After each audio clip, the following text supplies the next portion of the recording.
اور ایک دوسرے کو کہتے ہیں میرے نال شرط لا، تو جیت گیا تو میں تینوں بوتل پلاواں گا، ٹھیک ہے، میں ہار گیا تو میں پلاواں گا، یہ والی شرط لگانا جائز؟ ایسی شرط بھی جائز نہیں ہے کہ چونکہ یہ ایک نیک کام ہے، نعت پڑھنا بڑا اچھا کام ہے، لیکن اس کے اندر اگر آپ شر نکالیں، یعنی یہ کہیں فلاں جیتے گا تو میں پلاؤں گا، اگر ہارا تو یہی تو شرط ہے، چاہے وہ نیک کام کے اندر ہو تب بھی غلط ہے۔ میں نے اس لیے یہاں پر لفظ بولا سبقت کا، کہ سبقت لے جانے کے لیے ایک دوسرے کے اوپر مسابقہ بازی کرنی چاہیے، مقابلہ بازی کرنی چاہیے کہ میں نیکیوں میں آگے بڑھوں گا، تو اس قسم کی شرط لگانا چاہے وہ بچوں کے اندر ہو یا بڑوں کے اندر یہ مناسب بات نہیں ہے۔ بعض برتوں سے پوچھتے ہیں کہ آپ نے شرط لگائی، وہ کہتے ہیں نہیں ہم نے تو انعام رکھا تھا، نام چینج کر دیتے ہیں۔ اگر انعام کی صورت یہ ہے کہ کوئی ایسی بات ہو رہی تھی، نعت خوانی کا مقابلہ تھا، مسابقہ کہہ لیں اس کو، مقابلہ کہہ لیں، اور اس کے اندر جو جیتے گا اس کو ہم فلاں انعام دیں گے، اس کے اندر کسی فریق کو نقصان نہیں، یہ کہ ہبہ کے زمرے میں آئے گا۔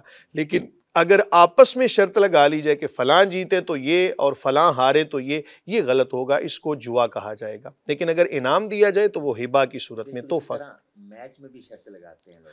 اب سوال یہ پیدا ہوگا کہ میچ پھر دیکھنا کیسا ہے، تو اس لیے یہ بات یاد رکھیں، ہر وہ چیز جو لغویات پر مبنی ہو، جو وقت کے ضیاع کا سبب بنے، وہ پہلے ہی گناہ ہے، اس کے بعد پھر اس کے اوپر شرط لگانا یہ تو زیادہ گناہ ہوگا، اور یہ کبیرہ گناہ کے اندر شامل ہے، اس لیے اس سے اجتناب کرنا ضروری ہے۔ میں یہاں پر یہ وضاحت کرنا ضروری سمجھوں گا کیونکہ ہمارے بہت سارے لوگ کرکٹ کے شائقین ہیں اور بڑے شوق سے دیکھتے ہیں، جہاں پر غیر شرعی معاملات ہو رہے ہوں، خرافات ہو رہی ہوں، جو چیزیں وقت کے ضیاع کا سبب بنے اور فضول خرچی کے اندر ہیں، اس سے اسلام نے منع کیا ہے۔ آپ احباب اپنی رائے کے اوپر عمل کر سکتے ہیں، ہمارا مقصد شرعی مسئلہ بیان کرنا تھا۔ ہر وہ چیز، کچھ لوگ کہتے ہیں نہیں ہم فٹنس کے لیے کھیلتے ہیں، تو کھیلنا جائز ہے، اس کو آگے پھر تشہیر کرنا اور دیکھنا دکھانا، اس کے اندر بہت ساری شرعی خرابیاں پائی جائیں گی۔ آج کا اگلا سوال، ایک بہن لاہور سے پوچھتی ہیں کہ میری کئی سہیلیاں غیر مسلم ہیں، لیکن دوستی کی وجہ سے اکثر ان کے ساتھ اٹھنا بیٹھنا اور کھانا پینا عام بات ہے، لیکن مجھے ایک کلاس فیلو نے کہا ہے کہ غیر مسلم کے ساتھ کھانا پینا باعث گناہ ہے، اس بارے میں حکم شرع کیا ہے؟ بسم اللہ الرحمن الرحیم۔ قرآن مجید فرقان حمید کی تعلیمات سے جو ہمیں سبق ملتا ہے وہ یہ ہے کہ ہماری محبتیں اور سب کچھ یہ مسلمانوں کے ساتھ ہی ہونا چاہیے۔ غیر مسلم کے حوالے سے بھی قرآن مجید فرقان حمید نے تفصیلی احکامات بیان فرما دیے ہیں، تو میں لب لباب آپ کے گوش گزار کرتا ہوں۔ چاہے کوئی کافر ہو، کوئی بھی ہو، غیر مسلم کی آگے پھر بہت ساری اقسام ہیں، کچھ یہود ہیں، کچھ نصارہ ہیں، کچھ بت پرست ہیں، کچھ جناب آگ کی پوجا کرنے والے ہیں، علی حاضل قیاس۔ تو یہ مسئلہ اپنے ذہنوں میں رکھیں کہ کوئی بھی مسلمان، کوئی بھی انسان ہو تو اس کے ساتھ کھانا پینا جائز ہے، اس کا چھوڑا ہوا کوئی پلید اور نجس نہیں ہوگا۔ لیکن بعض لوگوں کی طبیعت ایسی ہوتی ہے، تقویٰ کے اعلیٰ مقام پہ ہوتے ہیں، تو اس لیے غیر مسلم جو کہ اہل کتاب ہیں ان کے ساتھ تو بہرحال کھانا پینا مناسب ہے، ایک مناسب حد تک آپ ان سے تعلقات بھی رکھ سکتے ہیں، لیکن یہ کہنا، کیونکہ قرآن نے واضح طور پر فرما دیا کہ وَلَن تَرْضَىٰ عَنْكَ الْيَهُودُ وَلَا النَّصَارَىٰ حَتَّىٰ تَتَّبِعَ مِلَّتَهُمْ، تو اس آیت کے مفہوم سے یہی سبق ملتا ہے کہ ہماری دوستیاں مسلمانوں کے ساتھ ہونی چاہیے، ان کے ساتھ ظاہر کاروباری معاملات ہیں، تعلقات رکھنے ہیں تو بامر مجبوری اور ضرورت کی بنا پر ان سے تعلقات بھی رکھے جا سکتے ہیں، خرید و فروخت والا معاملہ بھی مسنون طریقے سے کیا جا سکتا ہے، لیکن محبت ہماری بہرحال مسلمانوں کے ساتھ ہی ہونی چاہیے۔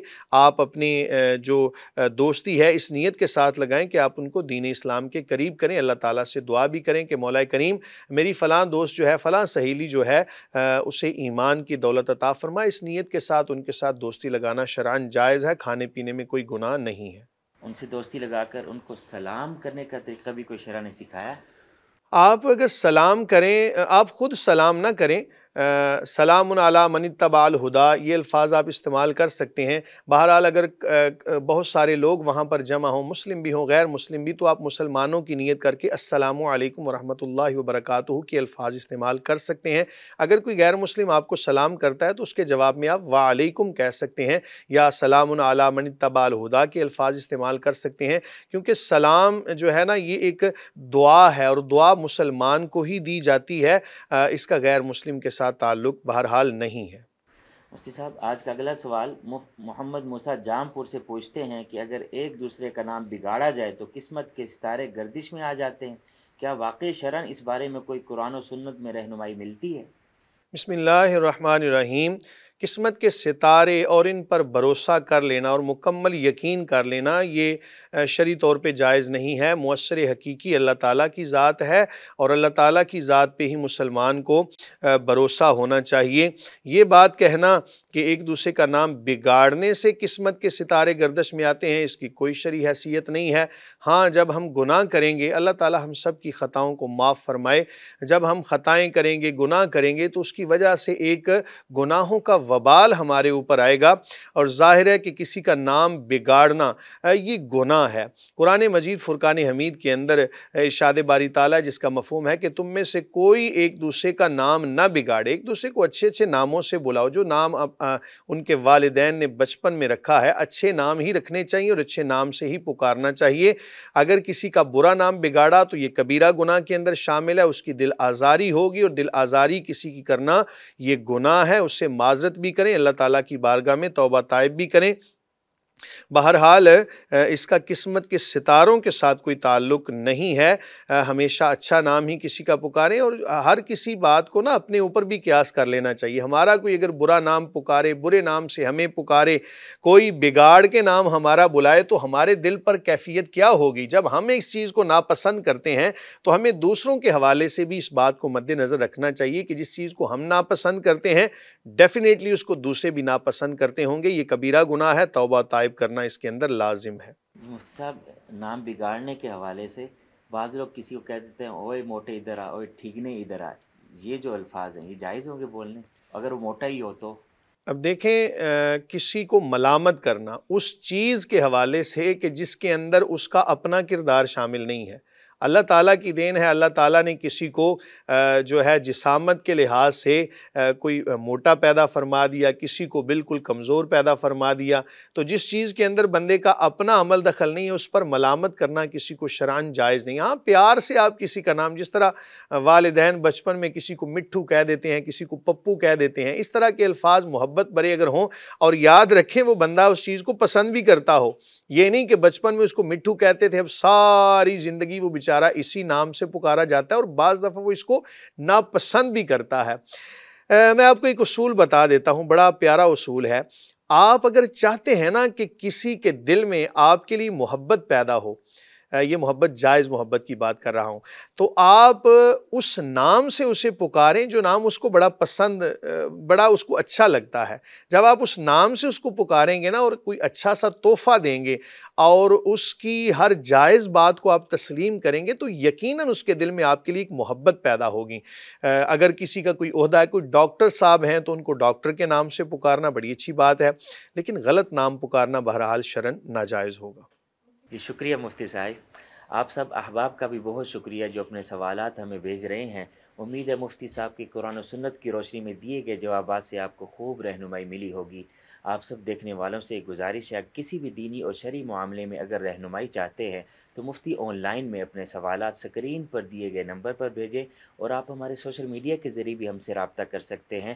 آپ سب دیکھنے والوں سے یہ بھی گزارش ہے، واٹس ایپ پر آپ ہمیں وائس نوٹ کریں یا SMS لکھ کر بھیجا کریں، کالز نہ کیا کریں، اور جب آپ وائس نوٹ بھیجیں تو بلند آواز سے یا کسی ایسی جگہ بیٹھ کر کریں جہاں پر شور نہ ہو، تو ہم آپ کے سوالات کا جواب اور اس کے شرعی حل بھی آپ کو بتائیں گے، اور پروگرام میں آپ کے سوالات کو شامل کیا جائے گا۔ اور اگر آج کا پروگرام آپ کو پسند آیا ہو تو ہمارے اس چینل کو سبسکرائب کریں اور ویڈیو کو زیادہ سے زیادہ لائک کریں اور شیئر کریں۔ بہت شکریہ۔ وما علینا الا البلاغ۔